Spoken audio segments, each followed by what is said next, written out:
खुशियों की तैयारियों में जुटे एक परिवार की उम्मीदें उस समय आंसुओं के सैलाब में बह गई जब 7 समुंदर पार से एक बेहद दर्दनाक खबर सामने आई। कुवैत एयरपोर्ट पर हुए आतंकी हमले में उज्जैन की राज रॉयल कॉलोनी निवासी 50 वर्षीय मंजूर अहमद की मौत हो गई।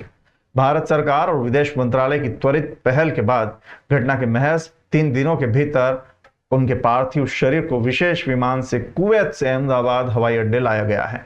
वहां से एक विशेष एम्बुलेंस के माध्यम से आज देर शाम मंजूर अहमद का शव जैसे ही उज्जैन स्थित उनके गृह नगर पहुंचा, पूरा इलाका चीखों और आंसुओं से गूंज उठा।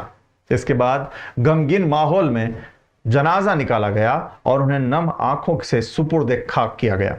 मंजूर अहमद पिछले करीब 3 दशकों यानी कि 30 साल से खाड़ी देश में रहकर खून पसीना बहा रहे थे ताकि वतन में उनका परिवार एक सम्मानजनक जिंदगी जी सके।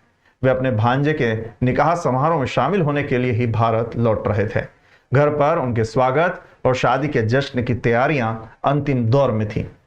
रिश्तेदार आ चुके थे, लेकिन नियति का क्रूर फैसला कुछ और ही था। जिस घर से शहनाइयां गूंजनी थी, वहां अब सिर्फ अपनों के रोने की आवाजें आ रही हैं। पारिवारिक सूत्रों के अनुसार मंजूर अहमद की टिकट कुवैत से मुंबई के लिए कन्फर्म थी। वे एयरपोर्ट के टर्मिनल पर बैठकर अपनी उड़ान का इंतजार कर रहे थे और दिल में घर पहुंचने की बेताबी थी। इसी दौरान हुए अचानक हमले की चपेट में आने से उन्होंने दम तोड़ दिया। मंजूर अहमद अपने पूरे परिवार के इकलौते सहारा और कमाने वाले सदस्य थे।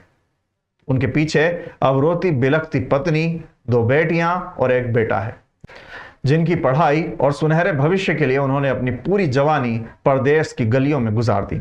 उनके बेटे मोहम्मद अनस ने रुंधे गले और बहते आंसुओं के साथ बताया कि मंगलवार की शाम को अब्बू से आखिरी बार फोन पर लंबी बात हुई थी। वे बेहद खुश थे और कह रहे थे कि मैं बस निकलने वाला, जल्द ही घर पहुंच जाऊंगा, फिर सब मिलकर शादी की खुशियां मनाएंगे। लेकिन नियति ने कुछ ही घंटों में सब उजाड़ दिया। वे पिछले साल ही घर आए थे और त्योहार मनाकर जल्द वापस लौटने का वादा कर गए थे। किसे पता था कि इस बार उनका साया हमेशा के लिए उठ जाएगा और सिर्फ उनका पार्थिव शरीर ही घर लौटेगा। इस हृदय विदारक हादसे से न केवल सिर्फ पीड़ित परिवार बल्कि पूरी राज रॉयल कॉलोनी गहरे सदमे और शोक में डूबी हुई है।